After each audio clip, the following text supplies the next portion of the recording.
Aiti hautrai kaparo kecingam dur jungi hagane ke yukeris pakui.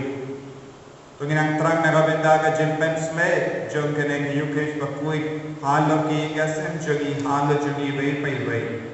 Kamda me hagini ni por kadang idang yusno shopang ke jimpriang yang kene ke COVID-19 ha kadeng jungi hakame halia. Inang dua utrai unang yada ini unang sumari ini. Inang repadi utrai bahawa unduk isne kabara ke partai ya ke region ya ke time juni ya ke jilla juni.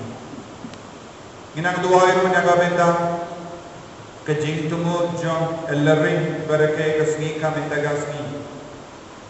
Nangga Iwan Disha Mary Paswai Moy Bagdang Drentek Dong Haka Hospital and sa Shapoit Metagasni. Inang luway nagabenda kijing tumo paper ke juniya kibapang kibasita. Bad ginang luway pautray unang pensle bad pendap yang idaga jinir ke jugo katbang idang leburong yaga donor bakuik tam ke jugo. Haka tengupang baru kawan, baru mensi yang pakoi.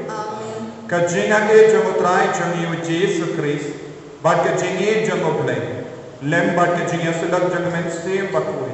Kindon, rengka bad pi barra.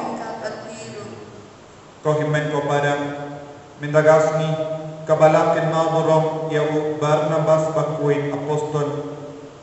Ubalat ya trailang baru Paulus pakoi. Maka juga por kabalangro balang salansar karake ya kasni burong jangga Corpus Christi mindagasni.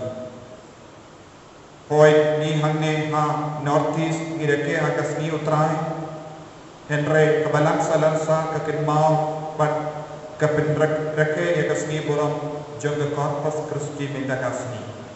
Ya kasni burong jangga mek pada senam jangga Christ.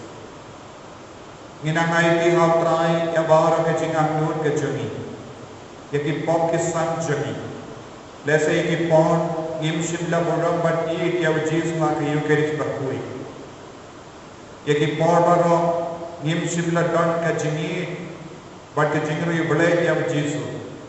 Haga sakramen bakwit nam haga Tuhan.